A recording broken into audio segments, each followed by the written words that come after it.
Hi, everybody, and welcome to CBEC's January member meeting. Participants are rolling in. It's great to virtually see everybody. I'm going to go ahead and get started with my introductions, and then we will roll on from there.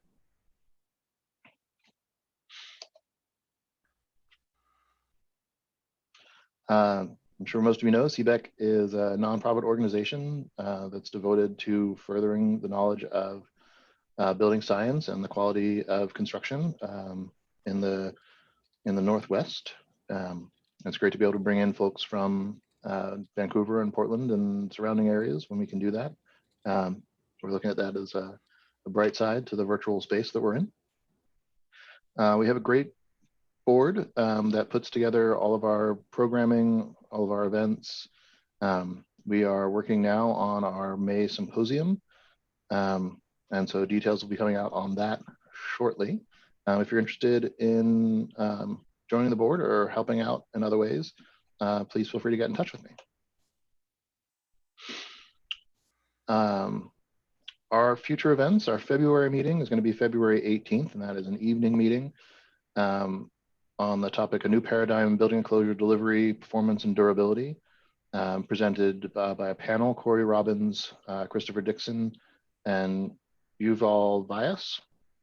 And then our March meeting will be titled Windows Sill Pan Flashings, Are Liquid Membranes Suitable?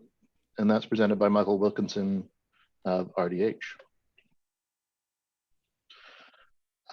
If you missed it last month, we did award our first annual research grant to Teresa from the University of Washington. We've already received updates on their progress, and we're looking forward to them presenting on their tool in one of our fall meetings. And we plan to reprise that research grant. And so if you are interested in some support for research, keep an eye out on the CBEC website. We are also in the midst of our CBEC scholarship. We give out 2 annual scholarships to folks that are in building industry educational programs. And the application materials are on our website, and you can contact Bill Forderson with Bain and Associates for more additional info about that. A couple other events in the area. The CSI Puget Sound has an MS Campus Green Footprint presentation on 2/21 and Embodied Carbon in Buildings on 3/11. Now I'd like to bring in Darren Smith with Engineered Assemblies, who is our sponsor for today's meeting. Darren, please take it away. Thank you very much, Nathan and Penny, for the opportunity to present today, or not present, but introduce the speaker and the sponsorship. My name is Darren Smith from Engineered Assemblies. I'm the National Sales Manager for the US and Canada. I reside, ironically, not too far away from yourselves. I'm in Vancouver, Canada, and very familiar with the building envelope councils. We see a number of them across the country, from BC all the way out east. The company was started just about 14 years ago and has evolved from a supplier distributor of facade materials that we source around globally, and they're sold through the US and the Canadian market. And we've shifted more over the years towards a technical stewardship role in the early design stage of projects all the way through completion and beyond. Ourselves, we believe that the key factor in the facade market is trying to unite the house of design with the field of construction. Taking in architectural design and freedom, working with the envelope performance, as well as the subcontractor market to install the materials. We specialize in thermally broken substructures that are applicable for passive house design, and have worked on a number of them across the continent. Obviously, you can visit our website and see what we have for materials. They range from high density fiber cements, wood veneers, phenolics or HPLs, porcelain, ceramic clay tiles, natural raw slate. Quite a unique environment we're in today. And as we see the building performance requirements move higher and higher, and with BC leading the way for Canada, moving towards a net zero in 2032, the STEP code is very relevant, and and on our way to a passive house standard and expectation. So it's nice to see that Washington is progressing very close at the same speed that BC is, and we're very, very close neighbors. One of the things that's not on our website that you will not see as of yet, but we felt there's a high need and it's well overdue, is on February 24th, we'll be launching a certified series program. And it's geared towards publicly funded jobs, healthcare, long-term care, assisted living, infrastructure jobs, et cetera. And the idea is to have transparency as well as make good. And the old way and the old terminology of writing make good on drawings, we want to bring to realization. So the platform's designed at the architect level, as well as the ownership, to ensure that you get the proper high performing, long lifespan facade that was desired in the first place in the initial conceptions. Although we sell products and materials and clips and what have you, we're kind of geared towards education. And most recently, our senior technical consultant spoke at the BEC for Iowa last week. And it was regarding a publicized article he wrote on the 5 key design principles to avoid failed facade jobs. Our whole mantra is to be able to grow successful projects in our area and beyond to increase the pie for everybody. We feel it's in the best practice to make sure that these facades can sustain the elements that we see in Canada and all the way down to the southern coast of the US, where seismic is a massive concern. Anyways, I won't take too much of your time, but please feel free to visit our website. And again, thank you for the time today.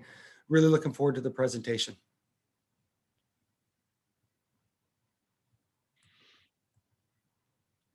Great, Dan, thanks so much.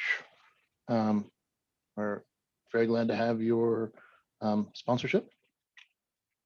Our topic today is Passive House Wall Assembly Performance, a case study, and it's presented by Robert Lepage and David Fox from RDH. Robert is out of the Vancouver office, I believe, of RDH, and has worked in their theoretical background in hygrothermics and continuum mechanics. Victoria office. Victoria office? All right. Close. It's close. Those are they're just like across the pond from each other. David Fox is a senior project engineer in the Seattle office, working on new construction, rehabilitation, investigations, and more. So guys, I'm happy to have you take it away from here. For our participants, there is a Q&A window in your menu bar. And if you'd like to ask questions there throughout the event, we can either insert them as we go or use those in the wrap up at the end. So thanks everybody. And Robert and David, please take it away. Alrighty, I'm just going to take the screen now. And great. Everybody can see the screen, no problems here? All good, yep. Cool, excellent. All right, thank you very much for having me here. I just, as a heads up, I am quite a geek, and there's a lot of geeky references in here. So my apologies if that's not your thing, but you don't have a choice today because I'm presenting. Yay, cool. So anyways, today's presentation, Passive House Wall Assemblies, talking about different types of high performance walls, how we measure them, and what we consider to be acceptable criteria. So we'll be covering off, of course, discussion about hygrothermics, which is the heat and moisture flows together. It's a word that isn't fully established within the industry, but it's a word that I like using because it's quite apt at describing what's going on. And so through this hygrothermics perspective, we'll be talking about high performance walls, the measuring of performance of many of these walls, and a case study of where we go from this. So this is the control layer concept of building enclosures. We'll just get right into it, as told by a 3-year-old. Now, for many of you, this is old hat, I know, but it's always good to kind of get a little bit of a refresher of some of this material. So critical control layers that we often have to deal with, of course, are an appropriate water shedding surface. For any water that does happen to get by, it's always good to have a water resistive barrier to shed any excess water. When it's raining and cold out in our Pacific Northwest winters, it's always good to retain the warmth, the warm air on the inside. That's where the role of the air barrier comes into play. And depending on whether or not you're wearing a Gore-Tex type jacket, which retards vapor flow, or in this case, a rubber jacket, which acts as a barrier to vapor, there's always some sort of control of the flows of vapor across our assemblies. And also, seeing that it's winter, it's good to have thermal control layer. Two other aspects that are important: positive laps. We do not like negative laps. We want to keep water outside of the building, and looking good is also very important too, because people don't take care of things if they don't appreciate its aesthetics. So for most of us, of course, water shedding surfaces and water resistant barriers, like we're quite familiar with that: rain screen, drainage, drying, deflection, and all the rest. The two that seem to trip people up a little bit in high performance wall assemblies are air barriers and the vapor control layers. So this is my opportunity to try and extend the appreciation of how things like thermodynamics actually apply in a very applied method for us. Quick review of the basic laws of thermodynamics. We have the 0th law, which is a discussion of thermal equilibrium. The first law, which we're all intimately familiar with, just perhaps not put into concrete words. It's essentially the law of conservation of energy.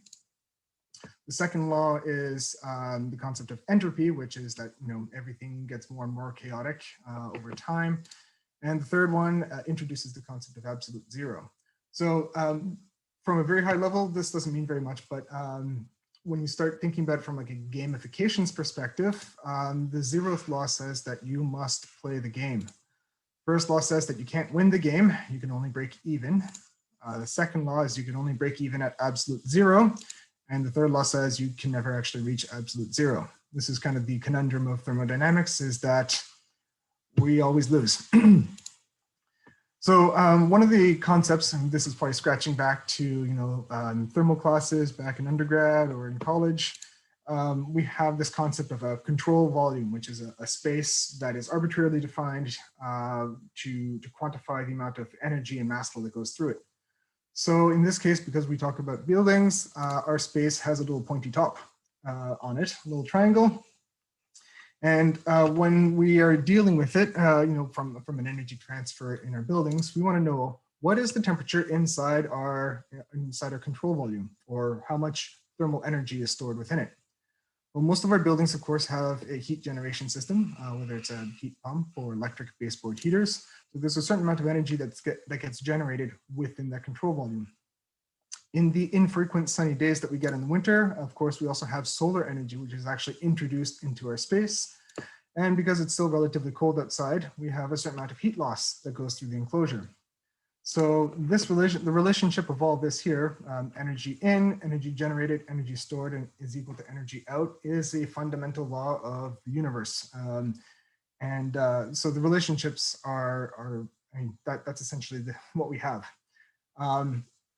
And thanks to this fellow with his E equals mc square, or defining energy with mass, we can convert all of these energy flows into the equivalent of mass flows. So mass goes in, mass stored, mass goes out. So I have a very hyperactive 8-month-old right now, and he's got quite the voracious appetite.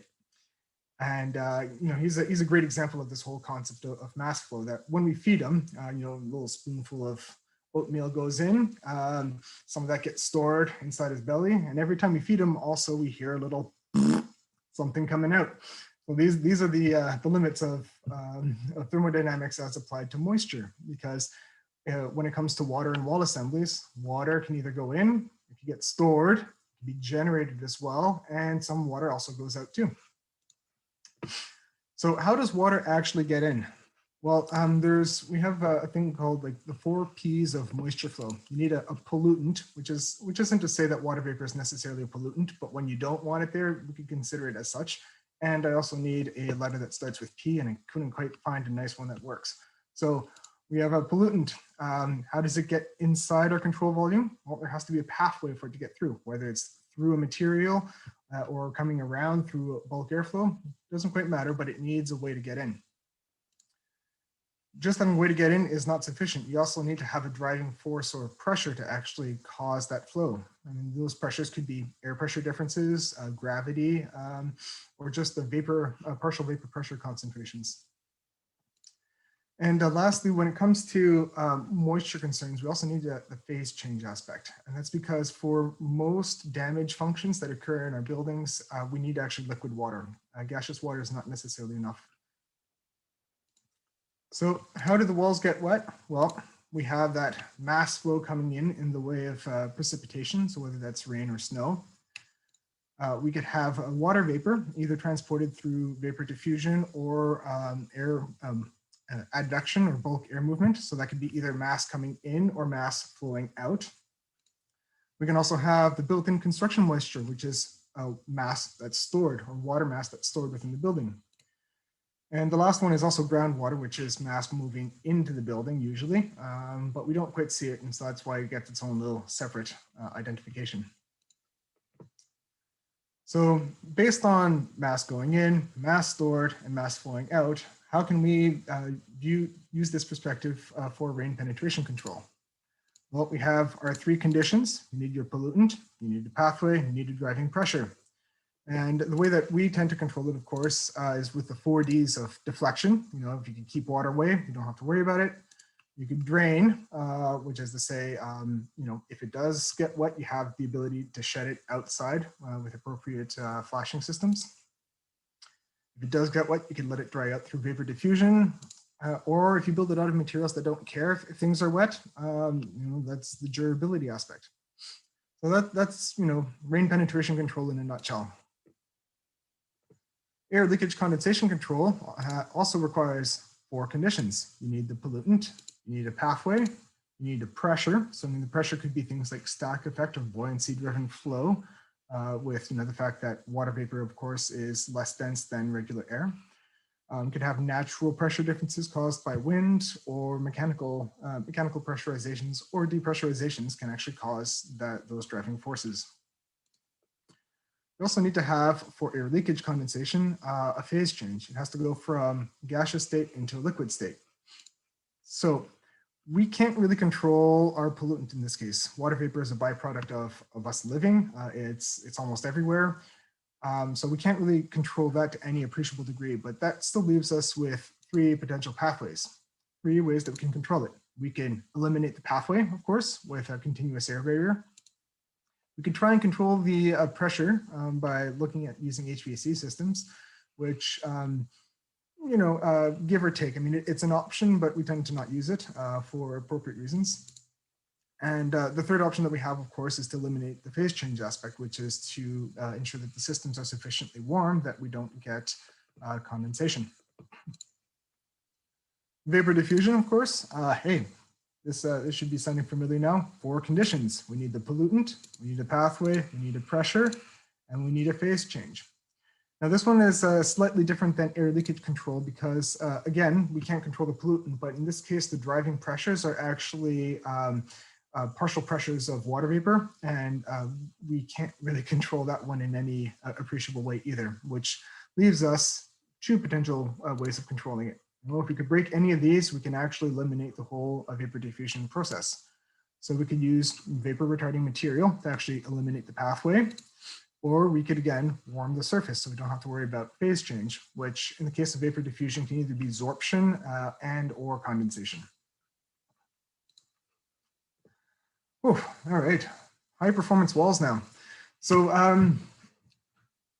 when it comes to high performance walls, you know, this is nothing really new. I mean, been around various iterations since the 70s, but the really interesting phenomenon that's happening right now is, of course, passive house, which is primarily an enclosure first approach where they have a certain number of targets of, you know, an air tightness of 0.6 ACH 50, or, you know, target space conditioning of 15 kilowatt hours per square meter per year, whether you're FIAS or Passive House International. And in short, the only way you could really get to that is by having, you know, really skookum wall assemblies. So there's like almost an overwhelming number of different assemblies out there. A lot of different options, a lot of different material choices. The reality is that for many of the contractor crews out there, they might have their own preferences based on their own skill sets, trades, material availabilities. So our role as like different consultants is to try and help them find out what works best for them, and also in consideration of the governing laws of physics. So when it comes to higher value wood frame walls, I mean, there's really two fundamental approaches. You could stuff it, which, you know, if you take the John Straub approach, you could take your sweater, eat it, and stuff it between your ribs, which is the general concept of these deep or double stud wall assemblies. And, you know, the larger it gets, the more insulation you start getting, it starts to actually look a little bit like the rapid approach, which is to instead wear your jacket on the outside of your skin, where, you know, you start adding more and more insulation. And there comes a point where actually there's an interesting crossover point where deep double stud walls start to look a little bit like exterior insulated walls once you start including the interior surface wall.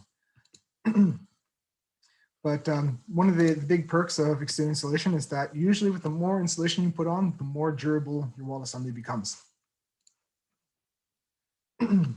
So why does it matter? Of course, it's the mass flow question all over again, right? So in a standard wall assembly, we have our, let's see, I get my little laser pointer here. Laser pointer, all right, cool. So we have our wall assembly insulated.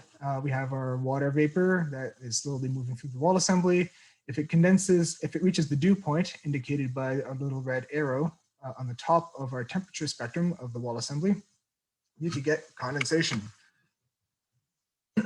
So of course we can block the pathway by the installation of a vapor retardant layer, and then we don't really have to worry about it quite so much.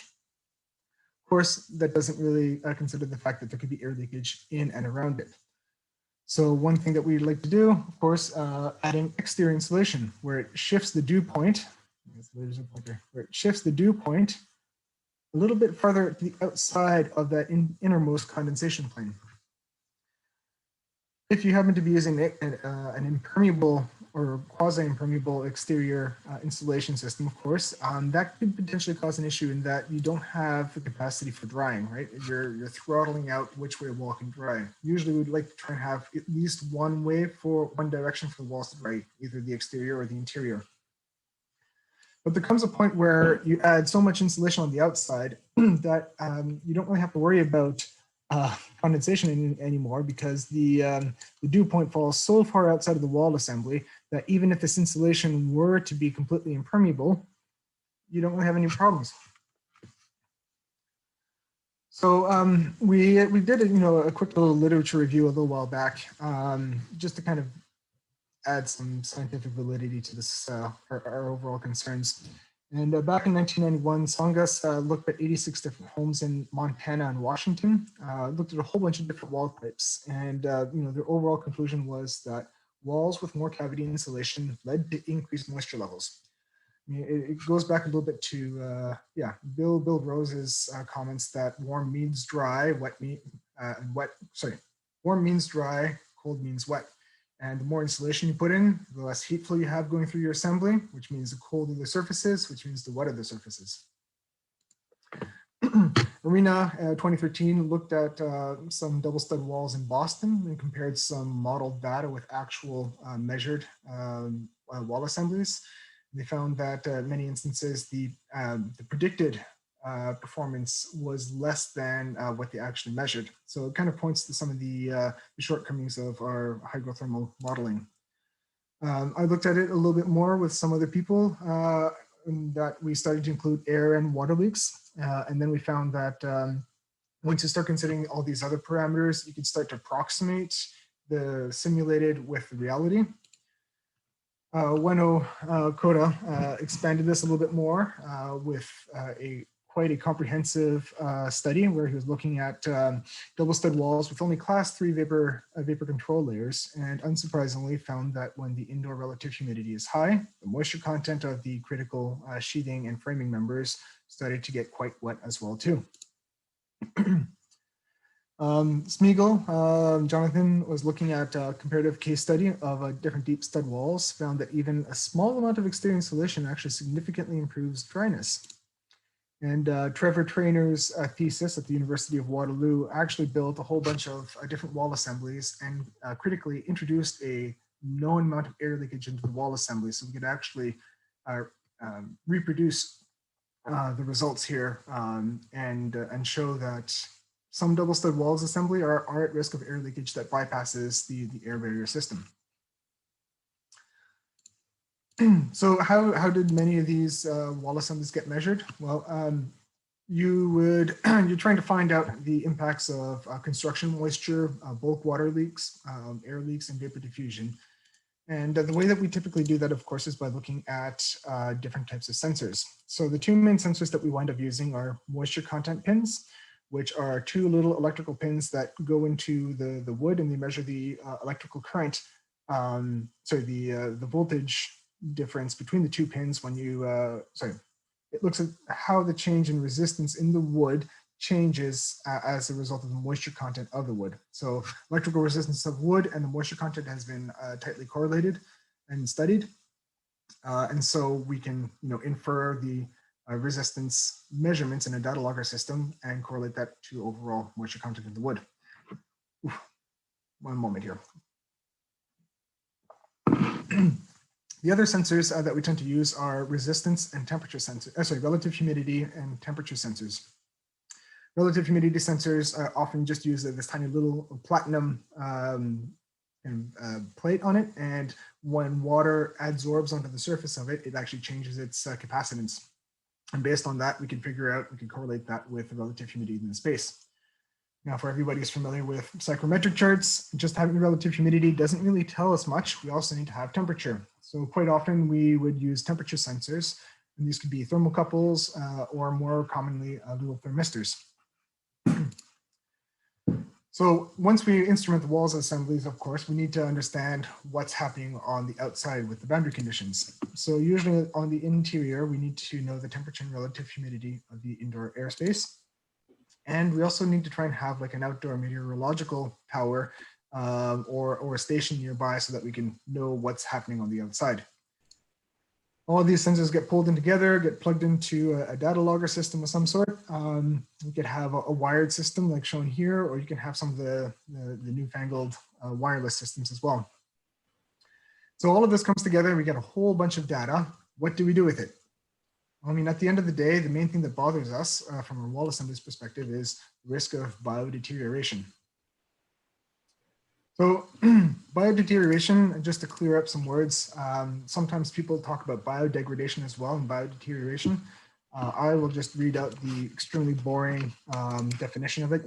Biodeterioration is the undesirable change in the properties of non-living materials caused by the activities of living organisms. On the other hand, biodegradation is the harnessing of decay abilities that renders waste material more useful or acceptable. So in short, the difference between biodeterioration and biodegradation. Biodegradation is something that we want. Biodeterioration is something we don't want. So if you want your walls to rot out, then you can say, yes, my walls biodegrade. If you don't want that to happen, then we call it biodeterioration. There's a handful of agents which really go into this. Animals can be terrible biodeterioration agents. Insects as well. Which actually my wife's an ecologist, and when I was going through the drive run yesterday, she said, actually insects are animals too. So we'll just pretend I knew that. We also have bacteria to a lesser degree. We also have molds and rots. Now, molds and rots, of course, they are a big concern because they are extremely damaging, and they also all happen to be fungi. So what exactly are fungi? Well, this more influence from my partner on this. This is the phylogenetic tree, which shows the relationship between all the different types of living organisms on the planet. So fungi are all the way down over here in this little section here. So they are a type of eukaryote. And a lot of people seem to think that fungi are actually a type of plant. The reality is that plants are actually out over here. Key term with plants, of course, is that they are part of the chloroplastida family, or chloroplasts. So the main difference here is that fungi are heterotrophs. So, I mean, this goes back to a little story that I have. My grandfather liked to collect books. And so he would collect books, and he lived in an older home. I mean, in some ways, the house is very similar to my grandfather. It's old, it's leaky, and smells a little funny.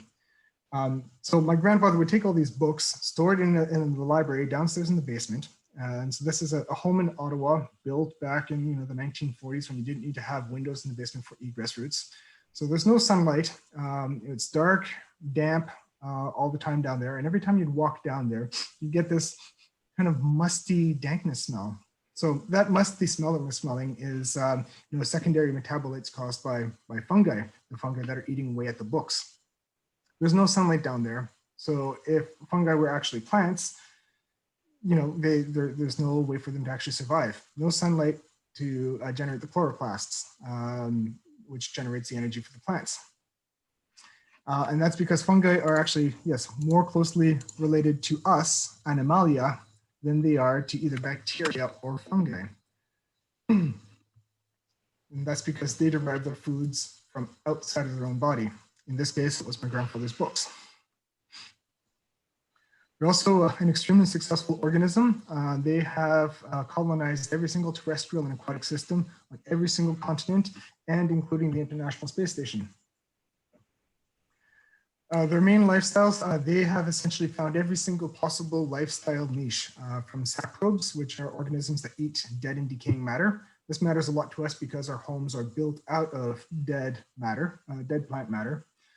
There are, of course, pathogens, parasites, endophytes, and symbionts, which are different ways of the fungi living off of or in harmony with other organisms.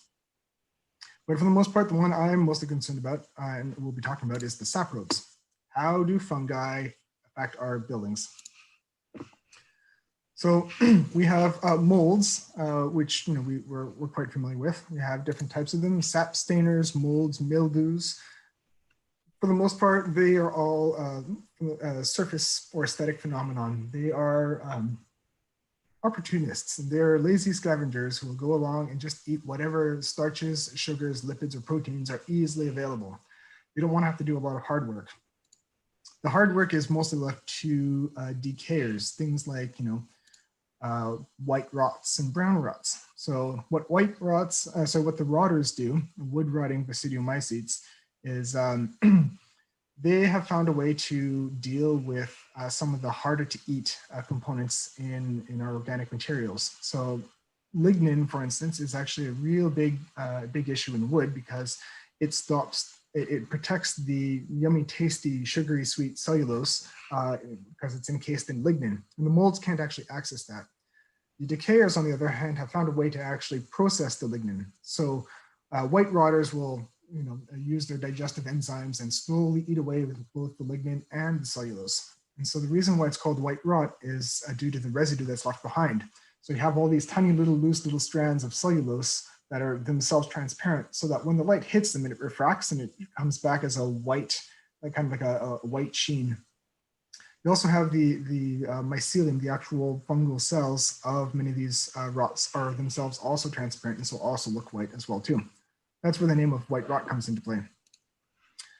Brown rotters, however, they are so named due to the residue that they leave behind. So instead of actually decaying lignin, what they do is they lob little hydrogen peroxide bombs, which actually cause the encased lignin to just explode, leaving behind the really tasty cellulose. They go in, munch up on the cellulose, and then they move on. What happens is that the lignin afterwards, it kind of re-encases itself back into its original position, except in this condition now, it no longer has those reinforcing strands of cellulose to add tensile resistance to it. So it's a little bit like how we use a reinforcing bar inside our concrete to make reinforced columns that can handle both compression and some tension forces. So at the end result, of course, because the cellulose has been removed, you have this brittle product left behind, which has that kind of cubic aspect to it, like that charred wood look to it. And that's why a lot of people think that it looks like it's dry, but there is no such thing, of course, as dry rot. It's only brown rot that has gone through and left behind residue, which looks as if it's dry. So the whole growth process of fungi, it starts off with a tiny, tiny microscopic little spore. The spore will land on a suitable substrate, whether that is my grandfather's books or a platform framed building in the Pacific Northwest. And if conditions are suitable, it will actually start to germinate, grow through, and it actually grows and lives inside many of the wood products, well, just organic products in general. But when it comes to wood, it'll grow through and lives inside the framing members. So the amount of biomass goes through a phase where you start off with the slow germination, and then you have exponential growth, and then it eventually grows at a plateau depending on environmental conditions. And once it's done eating everything that's available to it, it slowly starts to die off. Now, a really cool part of fungi is that fungi, of course, grow outward in an expanding circle. And once there's no longer food on the inside, what it does is that it actually digests itself and transfers all the available nutrients to the leading front so that it actually kind of just moves that way by consuming itself. It's kind of neat. Fungi are really weird though. Despite this though, fungi have 6 main conditions that they need to grow. You need to have suitable temperatures, suitable moistures as well. So a lot of different ways that we measure that, relative humidity, water activity, water potential, moisture content. Regardless of how we measure it, of course, it needs to have a certain amount of water out there because the moisture is what enables its external digestive enzymes to go into solution and start breaking away at things. If there are no nutrients, of course, there's no reason for the fungi to be there. So that's why things like concrete, we don't really have to worry about it being decayed by fungi. That said, fungi can still survive on the dust particles that happen to land on concrete. And so you could get surface molds that will still grow on concrete. It's just not actually deriving its nutrients from the concrete. Fungi also need oxygen, but not always. There are certain types of fungi that can completely switch their metabolism to be either aerobic or anaerobic. For the most part, we should be thankful of that because that's how beer is made. Saccharomyces cerevisiae, if you put it in a completely anaerobic environment, it converts our sugars and all that into alcohols. When it comes to rots though, rots do need a lot of oxygen because the decomposition of wood does require a lot of oxygen. Fungi also tend to like it to be a little acidic. The acidity is important because if it's too alkaline, the alkalinity of its environment can actually disrupt its chitinous fungal cell wall and start to cause damage. It actually causes it to start leaking its internal plasmids. So essentially, it leaks its guts out. Also, the alkalinity disrupts some of the highly reactive external digestive enzymes that it releases to eat its environment. So that goes back to some of the fungal protections that we use tend to be very alkaline and basic, and it works on those 2 principles. Lastly, fungi don't like it when we try to kill them. So we have to make sure if there are fungicides in the area, fungi don't like it and they would rather go somewhere else. So the fungal risks and tools, I mean, we have a number of rule of thumbs, right? Make sure that the relative humidity is never more than 80% or it's below the fiber saturation point of about 25% moisture content. But we know that that's not always the case, right? We know we could have spikes over those moisture content thresholds. And we know that we could exceed those thresholds for long periods of time, just provided that there are other factors of those 6 growth conditions that are not actually met.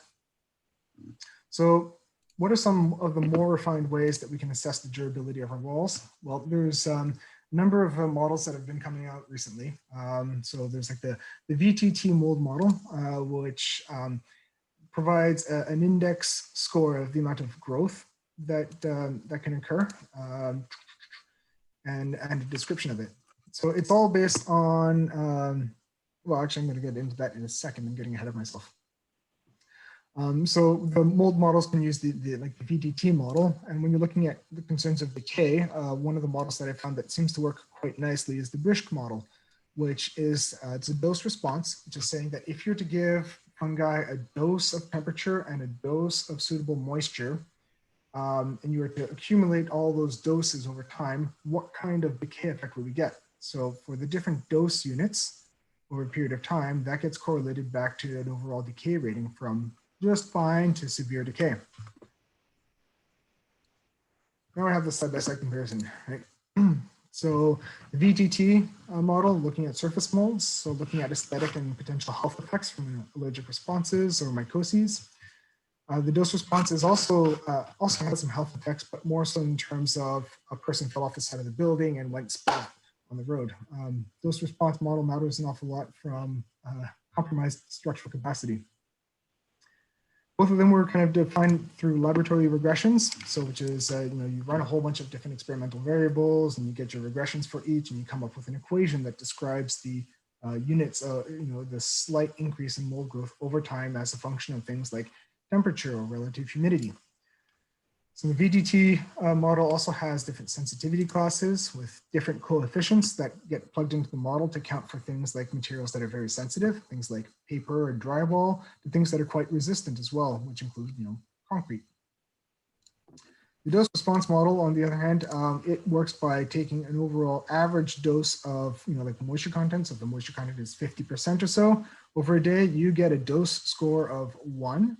And if the temperature is 30 degrees, you also get a temperature dose score of 1. You multiply the two together, you sum it up over a period of time, and you get this regression line that correlates a certain amount of doses of decay to your overall decay rating.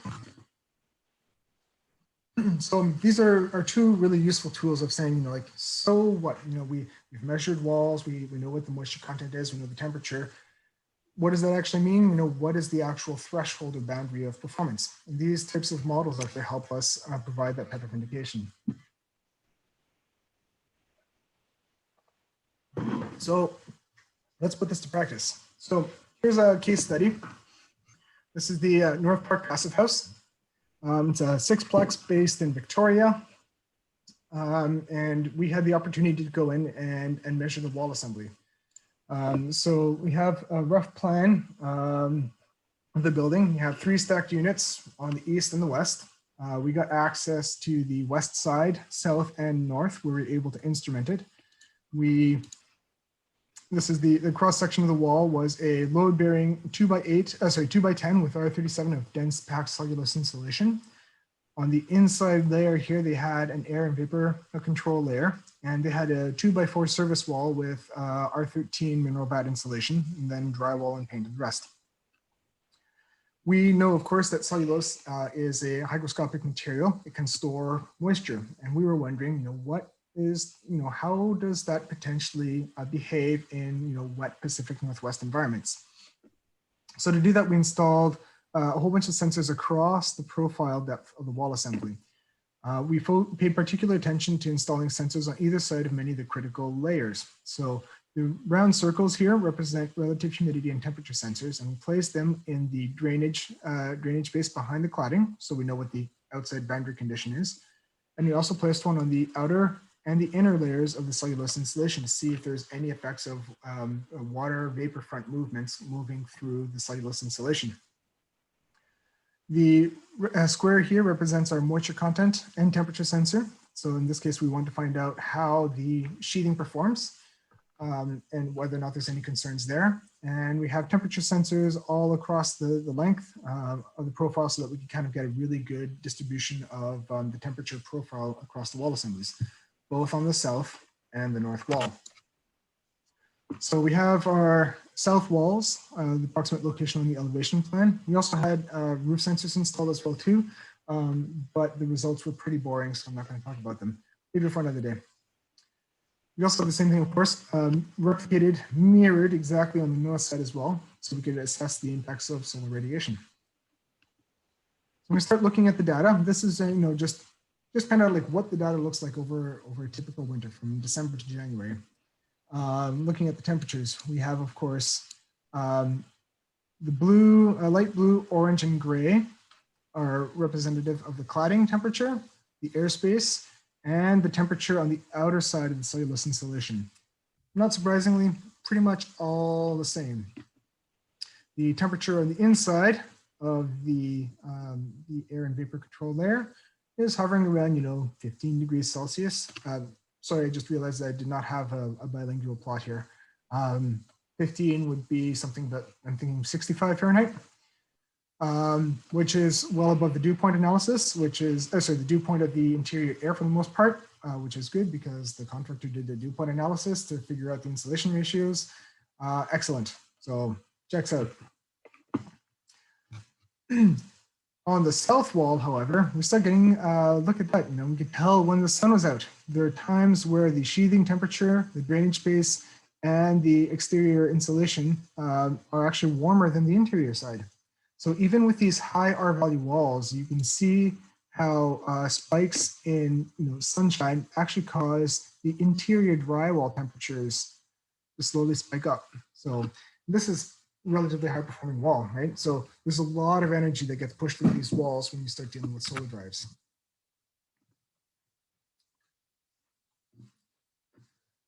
So now when we pull the results from the relative humidity and temperature on the north wall, we find something that's kind of similar to this, right? So this is over a full year. We have the relative humidity on the exterior of the cellulose fiber insulation. It's actually hovering around 80% for a good chunk of the year. Potentially concerning. Whereas out in the summertime, no worries. And then as soon as it starts getting humid outside again, it jumps right back up. Looking at the south wall is warmer, usually. Warm means dry. Relative humidity on the outside of the cellulose insulation is actually much less, hovering well below the 80% threshold that we often use.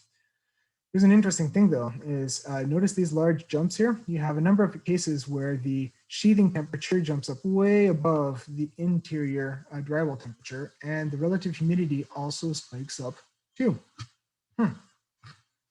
Let's take a look at this area here. Let's look at the Vapour Drive. So this plot here shows the vapor pressure. We took the relative humidity and the temperature and converted it into the vapor pressure, which is kind of represents the quantity of the concentration differences, of course, in the amount of water in the air. So the blue lines are the north walls, and the orange lines are the south walls. And the faded one represents the exterior conditions. So you can see that you get vapor pressures, about 2.5 kPa, which is much higher than what the vapor pressure is on the interior side of the wall. So if we were to take the difference of the two, we get this plot down below, where a value of 0 means that there is no pressure gradient across from one point to the other across the wall assembly, and so therefore you'd expect no appreciable moisture flow.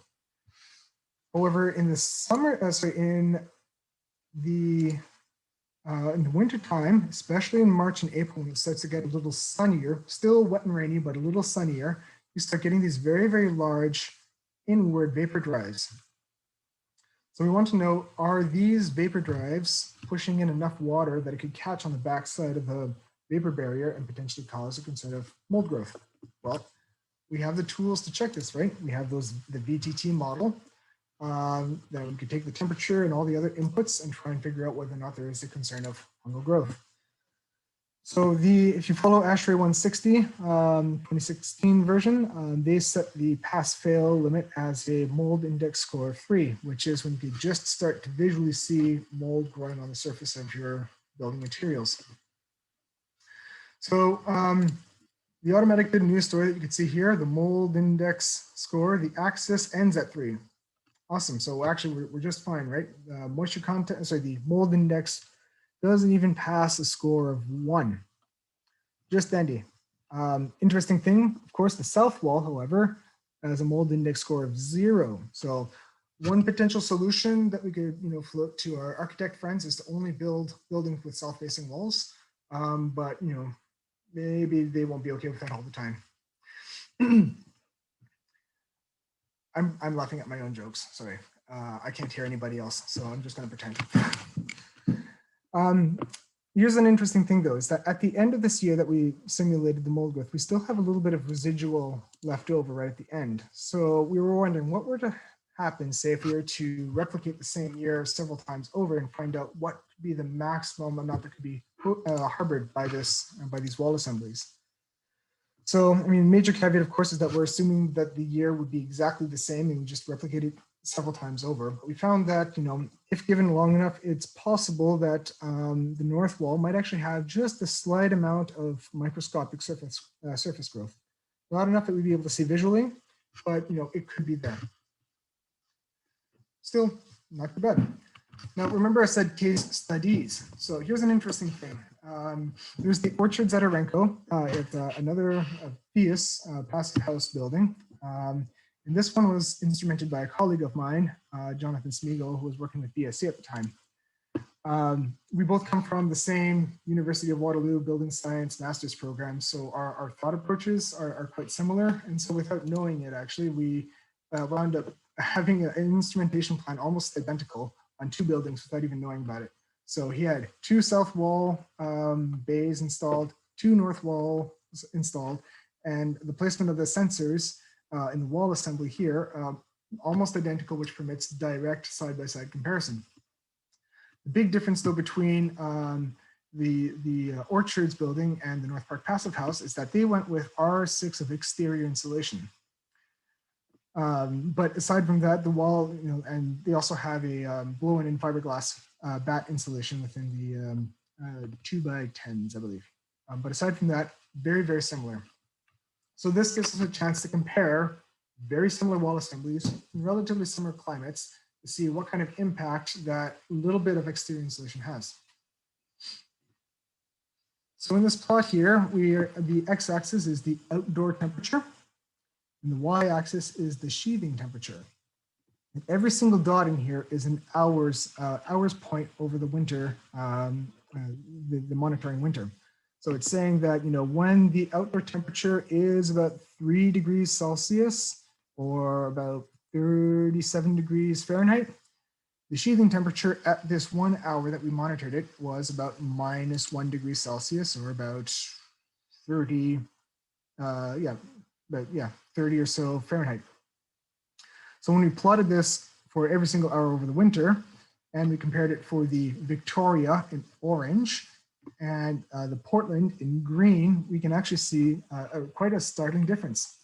So at, say, if we were to pick an exterior temperature of 3 degrees Celsius, on average, the sheathing temperature of the Victoria wall assembly would be at about 4 degrees Celsius. With that R6 of exterior insulation, however, the building in Portland would be about almost 7.5 degrees Celsius. Like a 2 degrees Celsius difference is actually quite large because that represents about a relative humidity difference of about 10% RH. So clearly, exterior insulation warms the sheathing. Warm sheathing means drier usually. But you don't have to take my word for it. We actually have the data that shows this as well. So this is the exact same concept in that we're plotting the exterior relative humidity and the sheathing relative humidity. We can see that the orange relative humidity for the sheathing in Victoria is about 10% relative humidity warmer than the Portland suites. And so for the most part, the Portland building is below the 80% relative humidity threshold, whereas the Victoria building kind of hovering around 90 for a good chunk of the time. So if we take the same VTT mold index approach and try to plot it together, this is the result that we get. So you can see these are the data for the North Park Passive House. Still, mold index of less than 1, so we're pretty much fine. But for the Portland building, we don't see anything. There's no growth at all. That little R6 on the north side makes a huge difference. So our main conclusions, of course, is deep and double stud wall assemblies, they can work. They work especially well with passive homes because they have a pernicketiness towards air tightness. So a lot of those concerns about incidental air leakage that are bypassing the air barrier system, resulting in air leakage condensation, are significantly minimized by the result of having people who are trying to track and make sure that the air tightness of these passive homes are excellent. I mean, despite this, there's still a very, very, very slight risk that you might find some surface mold on some wall assemblies. Your mileage might vary depending on locations, and there could be some other features which might result in there being a higher risk. But for the most part, in what we measured, it's something that we would not actually expect to see at all. Interestingly, though, of course, you do get a safety factor, even with having in just a tiny little bit of exterior insulation on the outside, because it warms it up, the sheathing up by just a couple of degrees, which is enough to make a big difference. So some of the key points, just trying to summarize everything all back together. I know this was a lot of information, so if you have to go to one slide, this is the slide that you to go over. Right? Hygrothermics is that if mass goes in, mass can get stored, mass can get generated, or mass has to come out. This is the law of the universe. It's the same thing with water. Water goes in, water can get stored, can be generated from breathing or combustion products, and it has to go out. The way that that mass moves is under 4 main drivers. You actually need to have mass present, whether it's the water vapor, it needs to have a way to get into your space. There needs to be a pressure that drives it into the space. And for it to actually start to cause damage, it has to be in an appropriate phase for it to cause damage. So it usually has to go through a phase change from gaseous or adsorbed into a liquid state. When it comes to high performance walls, more insulation means less heat, which means less drying. There are a lot of options, of course, but for the most part, if you put exterior insulation on the outside of your building, not that you put exterior insulation on the inside of the building. If you put insulation on the outside of your building, making it exterior insulation, it is much safer because everything that is, all the critical layers are much warmer and therefore drier. When you want to measure performance, of course, we have the technology, we can measure almost anything. A lot of times people like looking at pass-fail criteria to describe the actual risks from biodeterioration instead of just setting arbitrary thresholds, pseudo-arbitrary thresholds. There's a lot of research out there which kind of correlates our hygrothermal data into actual risks. And also when we're using these mold-based models to assess a risk of growth, of course, that enables us to have confidence going forward to say, the odds of there being any mold growing in your wall assemblies are appreciably reduced, which means higher indoor air quality, and also a byproduct of having high performance walls, you have warm and dry, comfortable spaces to live in. Almost 50 minutes. Cool. Any questions or concerns, thoughts? Dave and I would be happy to answer anything that might crop up here. Matt asked a question. Yeah. Said, how do you balance impermeable exterior insulation with drying to the outside? So depending on how much impermeable insulation you have, there are some materials that we consider impermeable, but when they're actually at high vapor pressure differences, can still let a certain amount of water vapor flow through.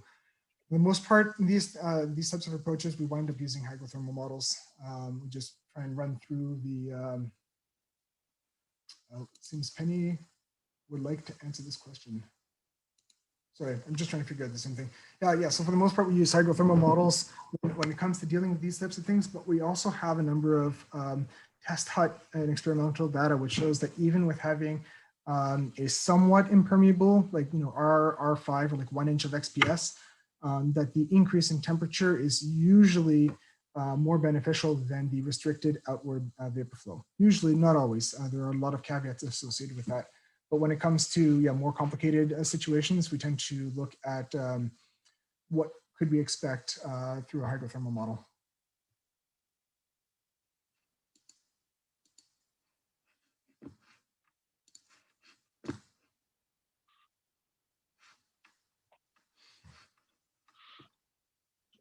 Do you have any more questions from the audience?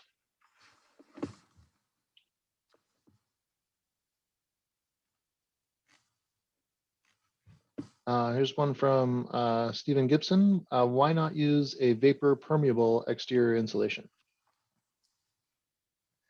Well, you can, and that's our general preference, especially in the Pacific Northwest.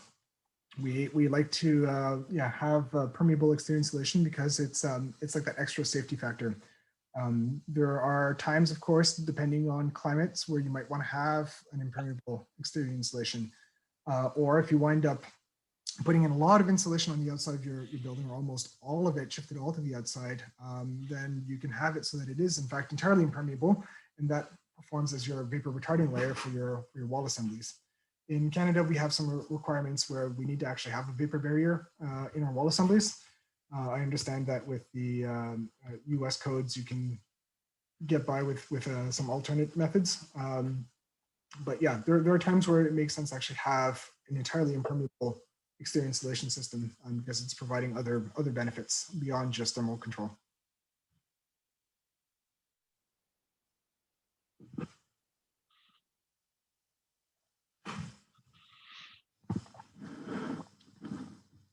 Robert, how different were the weather conditions in those orchards at Orenco is in Portland, right?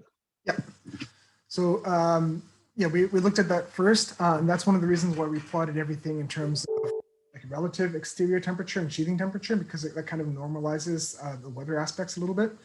That if we're to take a time slice where the outdoor temperature is exactly 10 degrees Celsius in both locations, we can then compare the equivalent temperature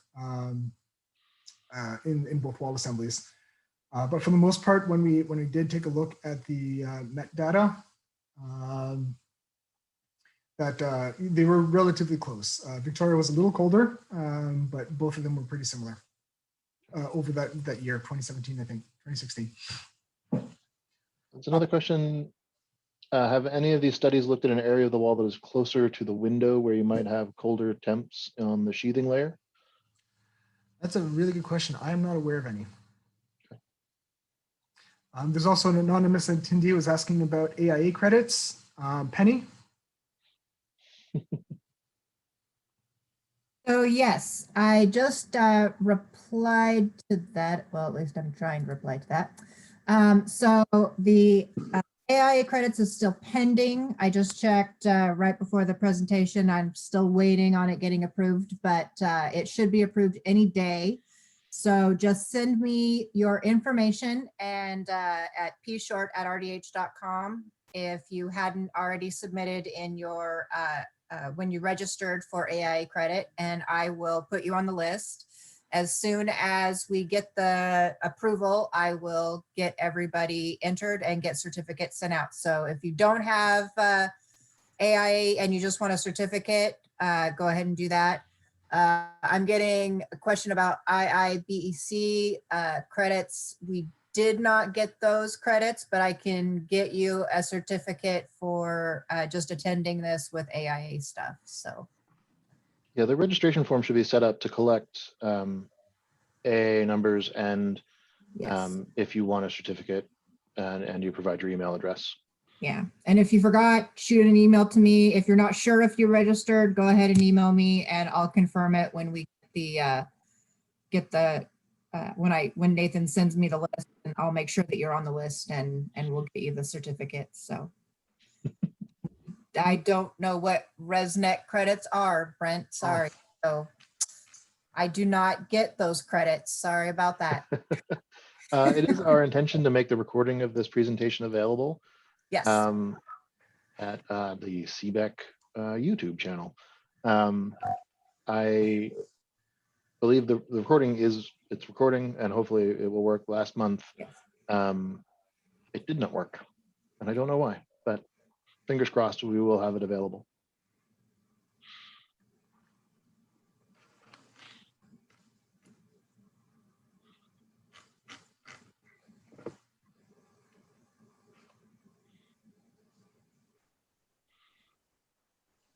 All right. All right.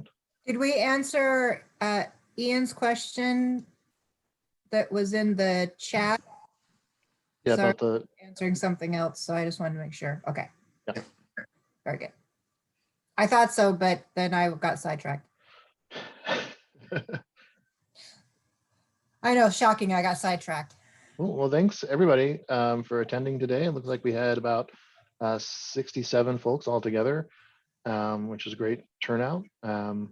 We're enjoying hosting these virtual meetings and getting some more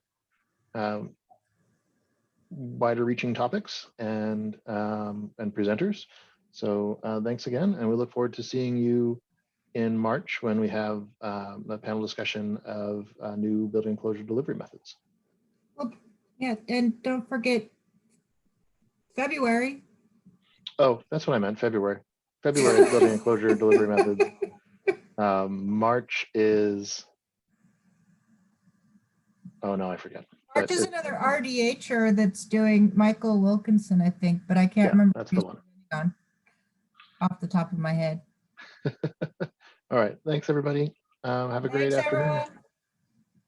Bye. Thank you. Happy Thursday. Thanks for having me. Thanks, Rob. Thanks, Dave.